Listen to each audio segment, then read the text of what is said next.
Hi, and welcome to Answers News for January the 5th, 2022. I'm Georgia Purdom. This is Brian Osborne and Patricia Engler.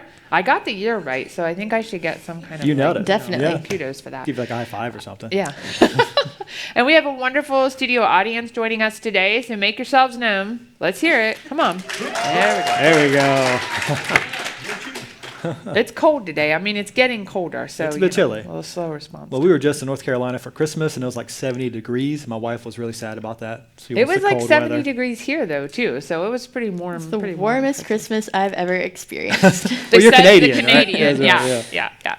Okay, so a couple of things we want to talk about that are coming up here at the Answer Center, at the Ark Encounter, which is where we're doing this program from.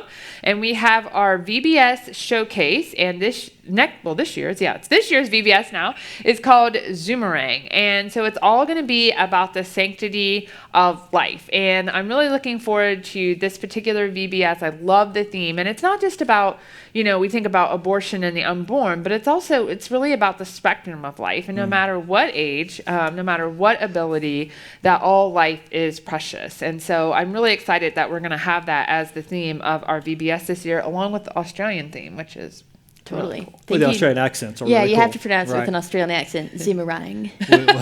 Nicely done, Canadian. Look at that. Yeah, so that'll be really fun. And I'll tell you this, too, with our VBSs, what I love about them so much is the content's going to be good, meaty, and cover real issues from real biblical worldview. It's also got all the bells and whistles of a good VBS, very vibrant, lots of activities, fun games, all the food stuff. I mean, it's really, really well done. Yeah, and it's just $25 to come to the showcase event. So if you're a VBS director or somebody that helps out with that, it's a great way to see all of the different aspects of the VBS in one day. And then the day before the showcase event, we're having the Life is Precious conference, and that will be there'll be 4 presentations given here at the Ark Encounter. It's just $50, and along with your $50 registration for the conference, you also get admission to the Ark Encounter. That's cool. Which good is deal. a really, really great savings. And so I'm going to be presenting at that, so plugging myself here. So anyway, and Ken Ham will be speaking along with Stacia McKeever, who actually directs our VBS and puts all of this together every year, and Camille Cates. And so we're going to be talking about different aspects of life. So Stacia has a child with a disability, and Camille is going to share her abortion testimony. And so just talking about many different aspects of that from both a personal perspective as well as just, a perspective of starting with God's word, all life is precious. And we're going to talk about, we talk about that a lot, it seems like, in our Answers News, because it's constantly at the forefront of our culture today. So we need to be addressing that and talking about that. So go to getanswers.org/life to be able to register for that. You can also go to answersvbs.com for information on the showcase event as well as the conference. Okay. Whew, I'm out of breath. Nicely done. Nicely done. All right, moving on. Okay, so first article is always a little bit of a fun article. Why do we stick out our tongues when we're concentrating? Okay, so my daughter, who's, an 18-year-old, she always will say, Mom, why are you sticking out your tongue when I'm doing something that requires a lot of intense focus? So I was like, I didn't know you did that. I learned something. Yeah, I totally do that. Yeah. And it turns out that we probably do that, and one of the theories, at least, is that we're doing it, a lot of times we're doing something that requires fine motor control. And so the area of our brain that controls sort of our tongue and language also is near the area of our fine motor control for our hands. So they almost overlap. So they think that when you're trying to do something with your hands, it's just kind of it's spilling over, so to speak, into your mouth. And so you're holding your tongue in a certain way as a result of that. The first thing I thought of, who in here remembers Michael Jordan? The basketball player, Got a few. He was known for sticking out his tongue as he was dunking on people, so that was my first connection to that.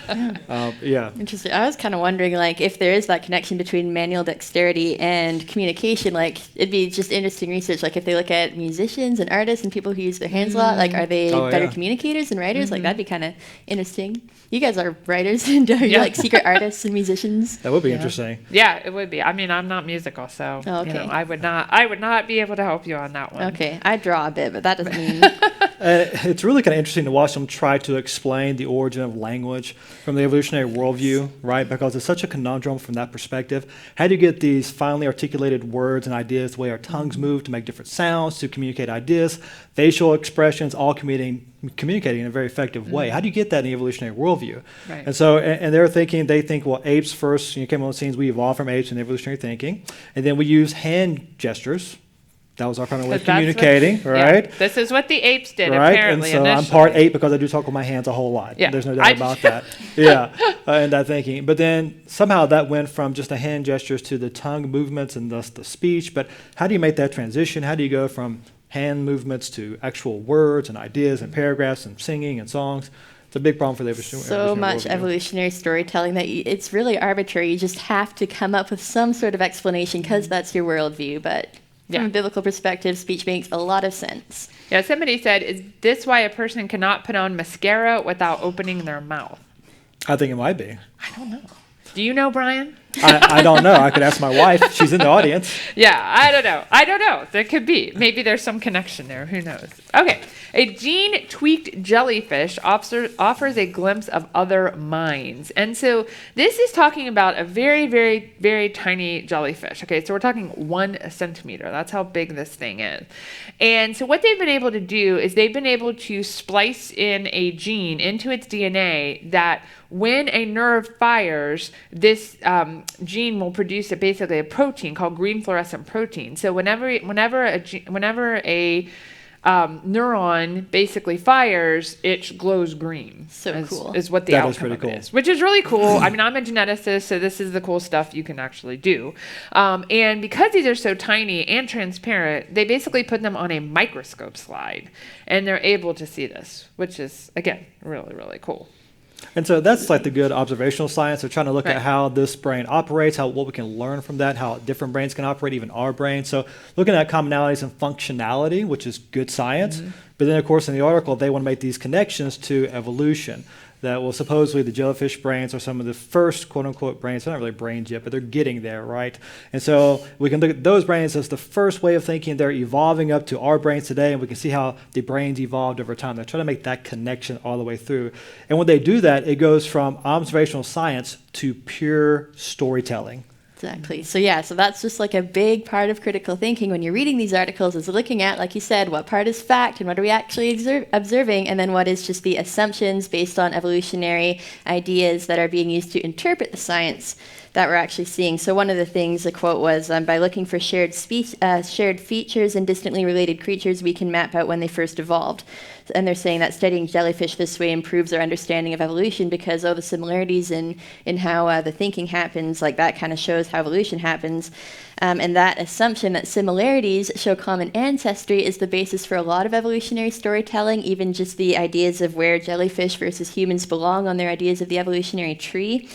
But again, that's just an evolutionary interpretation. Right. So the fact is that we can see some similarities between creatures, but you can also explain that in terms of we have a good designer, and it makes sense for a good designer who makes good designs to use those good designs, like neurons, in different species. And the way they function is very different between the way a jellyfish functions and the way our brains function and what they can do. So there are a lot of clear distinctions between the two. Yeah, and then what they did find is even in this tiny little jellyfish, what was cool to me was they thought that it would be really diffuse. Like it has a neural network. It doesn't have a neural net. It doesn't have a brain. And they thought, well, when it does different things, we're just going to see it be really all over the place. It's very organized. And it's actually organized almost like a pizza with different wedges. And so different wedges of the neural net do different things. So even in this thing that is 1 centimeter big, right, we see God's amazing complex design in that. And it's real cool because we might be able to study how these neurons, how they're interacting with each other and all of that, and that may have applications to humans and how neurons fire there. We're not saying that, but again, it's a lot of evolutionary storytelling amid the observational science that we see. Because there's commonality in function doesn't mean we are related in the past, right? And the implications of this are not to be skipped over. There's a quote here from the article that says this: they, the jellyfish kind, split off from our branch of the evolutionary tree some 600 million years ago. We are more closely, as humans, we are more closely related to a squid or a worm or a fly than to any of these jellyfish. That's encouraging. Yeah, Right? if you kill a fly, that you don't want around, like that has some implications for humans. And so what it shows is the value of human life in these two different worldviews. In one worldview, you're just a rearranged pond scum, no more value than that of a fly or a squid or a jellyfish. In the biblical worldview, you're made in the image of the living God. And therefore have inherent value and dignity. So clear distinctions actually are implications related to this sort of thinking. Yeah. Good point. All right, Richard Leakey, Kenyan conservationist, dies aged 77. I was actually kind of surprised at the headline that they decided to highlight his conservation activities versus the fact that he's actually probably more well-known for his paleoanthropology. And so he was one of the first people, and his parents were involved in this kind of work too.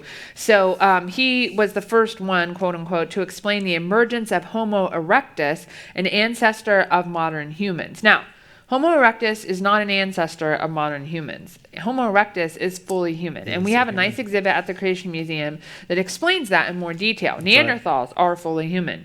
Okay, they have some characteristics to them that are a little bit different from humans today, but it doesn't make them any less human because of that. Yeah, just all variation within the humankind, and that exhibit has just like, it just shows you really clearly how there's like the great ape kind, the human kind. You don't have to try to mesh them together and call them all the same thing, and there's moral implications when you try to do that.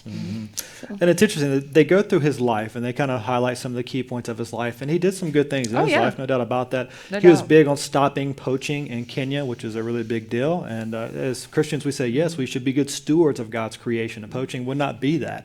My question to those who would be of like mind as to him, why do you care about poaching? Right. In the evolutionary worldview, if that's your worldview and might makes right, and really we're just rearranged pond scum, why not kill other living things if it makes you happy or for your own benefit? Even if you want to push them to extinction, why not do that? In the evolutionary worldview, biblical worldview, we got a reason to care about other living things. Oh, for sure. And that's such an important question to ask really for anything like what you're talking about, any kind of evolutionary article or idea. If you say, okay, why does this matter? Why do we care about that? Even arguments that are trying to attack the Bible for some sort of moral basis, like, wait a minute, why do we care? Because that highlights things like morality and truth and logic that are founded in a biblical worldview that don't have a foundation in an evolutionary worldview. So it's a really easy way to show those inconsistencies. And of course, like what you were saying, the evolutionary worldview doesn't provide a foundation for protecting even elephant life, much less human life. So again, that's where we get back to those moral implications. Right. And it kind of went through and it talked about his personality, said he was a fighter.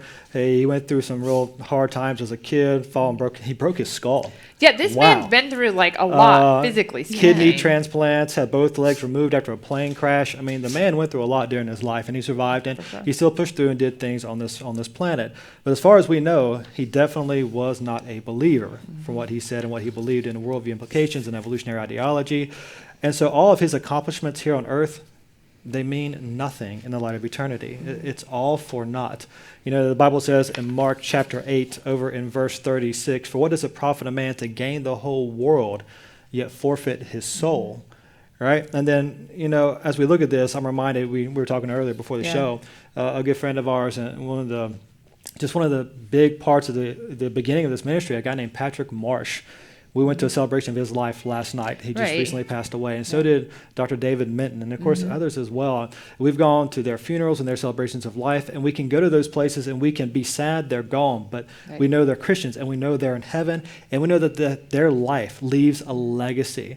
That Patrick Marsh was on about the gospel, preaching God's truth and his word and his good news. Through everything that you see at the museum and at the Ark, he said everything speaks. Everything and speaks. so I the love design that you see is a result of his work. And that's going to have an eternal impact. It's got impact here on earth, but also when it's done for Christ. When you do anything for Christ, it has eternal impact because it's done for God's glory and for your good. And so what a beautiful hope we have in Christ, that whatever we're doing for him has eternal value. But apart from him, it really means nothing. Yeah, so true. Important reminder. Okay, millipedes as big as cars once roamed northern England. Fossil find reveals. Okay, this is really cool. It was last week we talked about, or maybe it was earlier this week, I can't remember, one or the other. We talked about millipedes that have a lot of legs. So you would think millipede sounds like they should have 1,000 legs, but technically most millipedes don't have that many legs. But they found some that do now that have over 1,000 legs. So that was really cool. So then we have another millipede article, and I'm showing you a picture of one that's actually a little bit smaller than the one they just found. So it's 9 feet long and 110 pounds. Who would like to see a 9-foot-long millipede? I kind of like to I know my ride. son like would to raise his see hand. it. Yes. All Not right. in my house, Not in my however. house. That No. would take some kind of fly It can swatter, all have right. out. Man. That's pretty freaky. But it's cool because they found this in flood sediment. Now, they're not going to say it's flood sediment, but Sure. we know that's what it was found in. And these, it's fully articulated. So normally they find them in pieces, Yeah. but this one's fully articulated. So it probably got buried very quickly, right? Very deeply, so that it could be preserved like that. And it's really cool we can find it today. Totally. And you got to bury something deeply and quickly to preserve it for any period of time, any lengthy period of time. And so the secular worldview has a really big problem here because in their thinking, this particular fossil find is millions of years old, if not hundreds of millions of years old. How do you preserve an insect for hundreds of millions of years? Right. You really can't do that. You got to bury something quickly and rapidly to protect it from decomposition and oxygen and scavengers, to preserve it even just for thousands of years, like is the real case from a biblical perspective. There's so much like support for rapid burial, like all throughout the fossil record. I've talked to on my travels, I actually talked to a geologist who was a atheistic professor, and he traveled the world looking at rocks, and everywhere he's like, that looks like a flood happened. And that looks like a flood happened. And then he heard about And the flood Lots of happened. flood. Ark, yeah, Right. and then he's like, oh, wait a minute. So he actually became a creationist before becoming a Christian, just based on the geologic evidence, which was really cool. Well, and they had said too in this article, it's interesting because they thought the previous fossils they found of this millipede were in different rock layers. And so they always thought that, well, it got really big because there was a peak in atmospheric oxygen. But this one was found in rock layers before that peak supposedly happened. Right. So then how do you explain? I mean, then again, the evolutionary, ideas are changing because the evidence doesn't fit what they thought, and they have to go back and change them again. So, Within a pre-flood world, and we'd Yeah. maybe That's right. expect higher temperatures, it makes a lot of sense. And there are a lot of things that lived in the past that they get bigger than their modern day counterparts do. We find some big dragonflies in the fossil record with like Right. a 50-inch wingspan,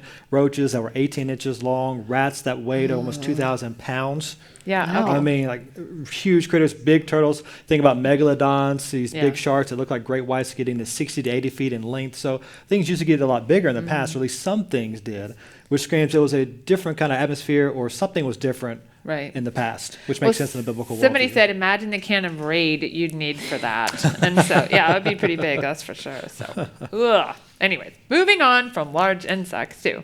NASA looks to religious scholars for answers. And so the U.S. Space Agency has recruited 24 scholars and given them basically it's a $1.1 million grant to help bridge the understanding of various disciplines, including scientists and religious scholars. I'd be glad and to all, help. And understanding that idea if looking for life on other planets or looking for life in other places.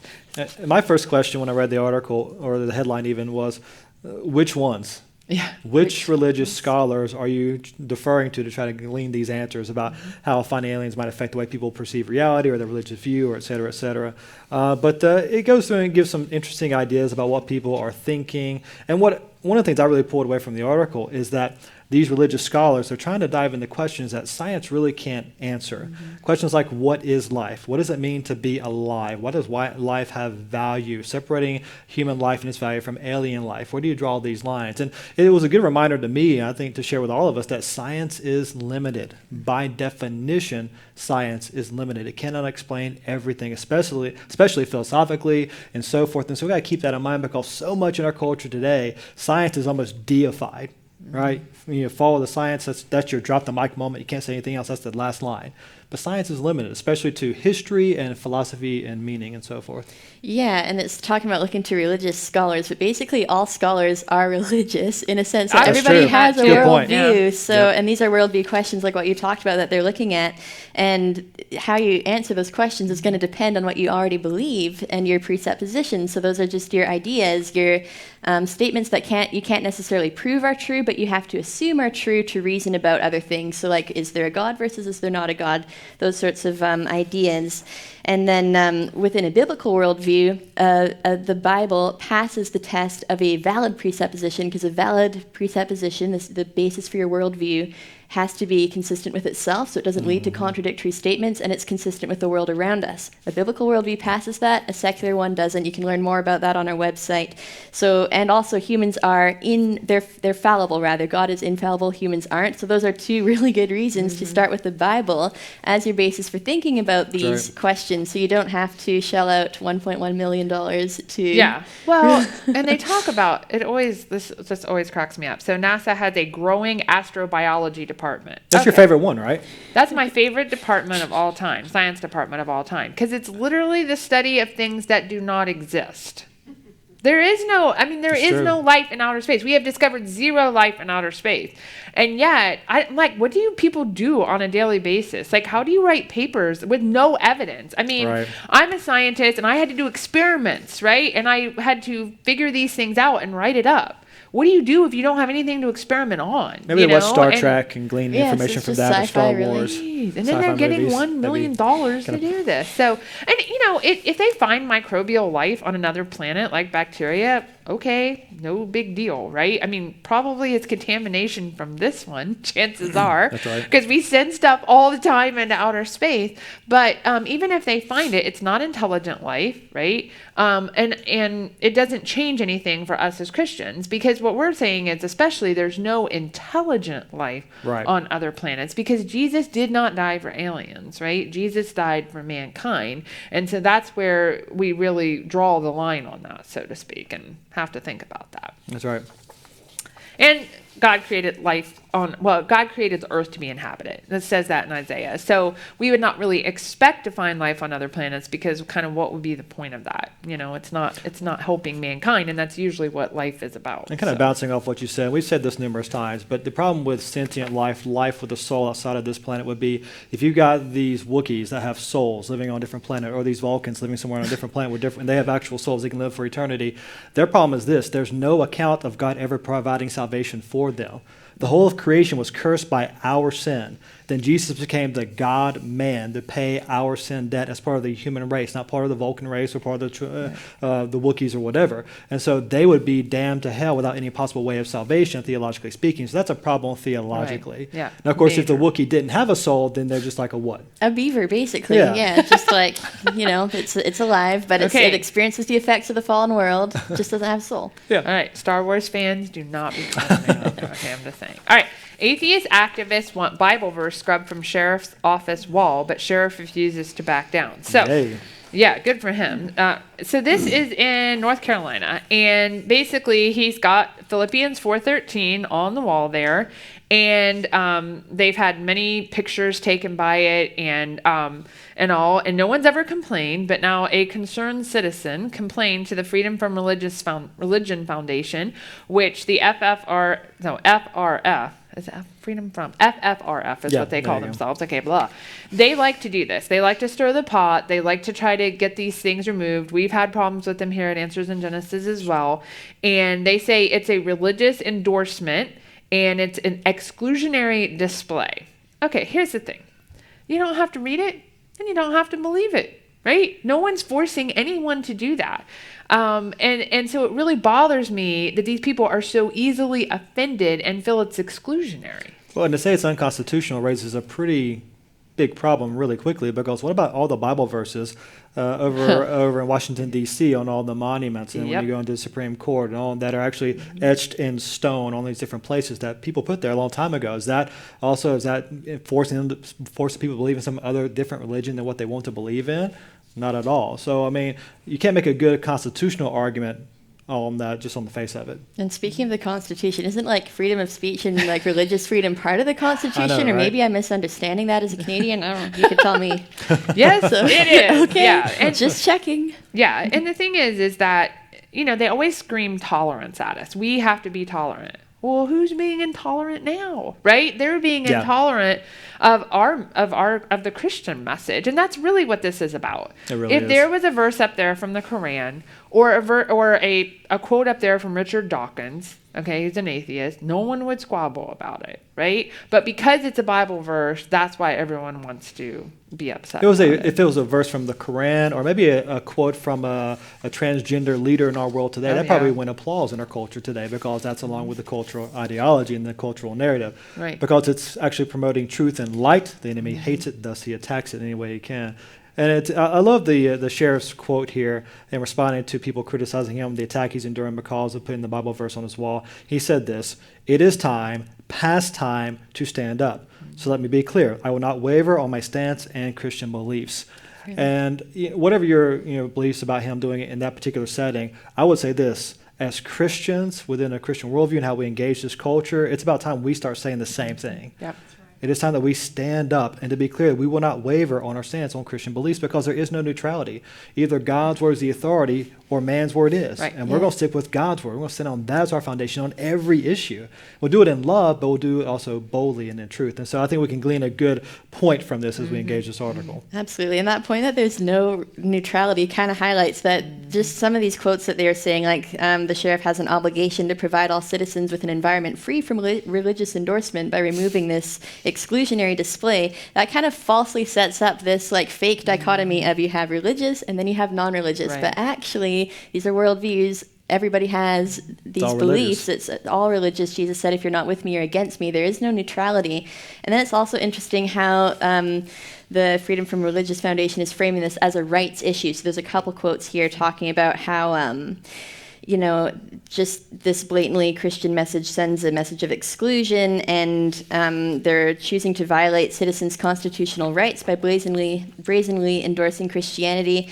But I mean, when you think about it, the Bible is what offers and provides a basis for human rights in the first place. It provides a basis for truth and morals and justice and human value. Those are things that you do not have within a non-Christian worldview. Why does the Freedom from Religion Foundation care at all? Exactly. Back to that question, why does it matter? So you can't take away Christianity and expect to have a foundation for human rights anymore. Instead, human rights become whatever you define them to be based on your evolutionary worldview, and that causes big problems. Well, and ironically, they're borrowing a biblical principle to argue against the Bible. They're arguing against the biblical idea that we have value because we're made in God's image. Yeah. Human rights, thus a result of that. They're borrowing that principle and trying to use that to argue against the Bible. Which is, the fact they can argue at all shows they're wrong. Totally, and it's called the stolen concept fallacy when you try to do that for that exact reason. It's a self-defeating argument, but a lot of people don't necessarily think through that. Yeah, and I was thinking too, when the Supreme Court basically said that gay marriage could be acceptable in the U.S., they lit up the White House in rainbow colors. All right.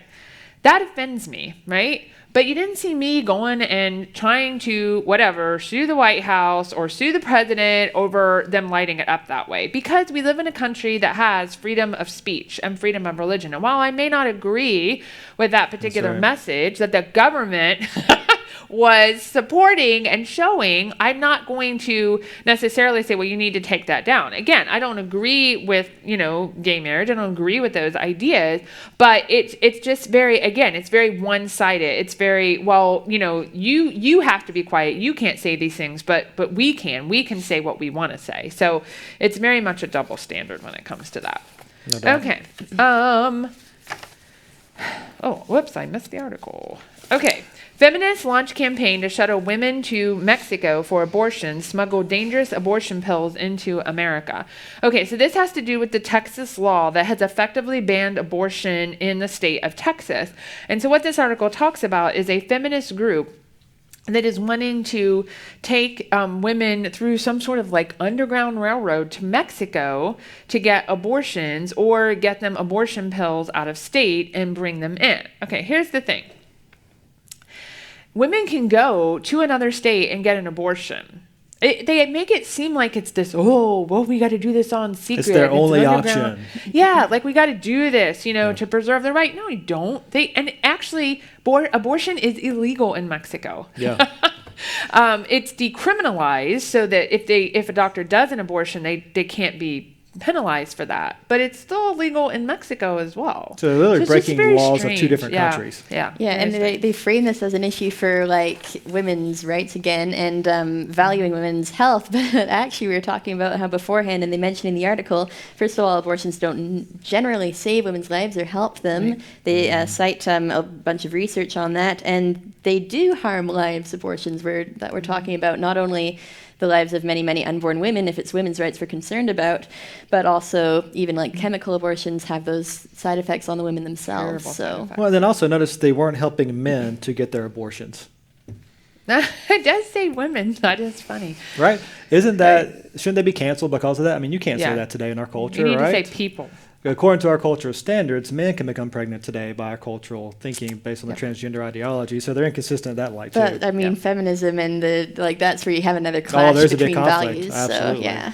And we need to be praying, because the reason that people are upset about these abortion laws is because right now, before the Supreme Court, there is the opportunity that they could overturn Roe v. Wade and saying that it is not a constitutional right for abortion. Now, that states can still legalize abortion, but it would then go to the state level, not be at the federal level, which we need to be praying that Yes, happens. absolutely. We need to be praying that Roe v. Wade is overturned in the sense that it makes it not a constitutional right. Just real quickly, we have a couple resources I wanted to show you. Give Me Glass House and Unplanned. So Glass House is a great book that we have. It's just a few years old now, but it's called Shattering the Myth of Evolution. And we go through a lot of these evolutionary ideas, like we talked about whales. Supposedly, they were land animals or they were whales and they came up and became land animals. It goes both ways. Those ideas, the idea of Neanderthals and Homo erectus, we talked about that. Yep. So it has a lot of those in there, those ideas in there, and it shows how, again, they fall apart from an evolutionary worldview, but these ideas of how God created, whales separate from the land animals and how he created all human beings in his image are talked about in this particular book. So it's great for high school students, college students, anyone who really wants to understand these ideas better. And then Unplanned is a great movie. I mean, it's very hard to watch. Okay, so it's a true story about Abby Johnson and her going from literally working at Planned Parenthood and encouraging women to have abortion to working against that and being pro-life. And so we talked a little bit about chemical abortions, and there's some very hard but very good scenes in here about what a woman goes through when she has a chemical abortion, not just the fact that it kills the baby. And so these are great resources that we have available on our website. I encourage you to check those out. We are out of time for today, so we'll see you back on Monday. See you guys.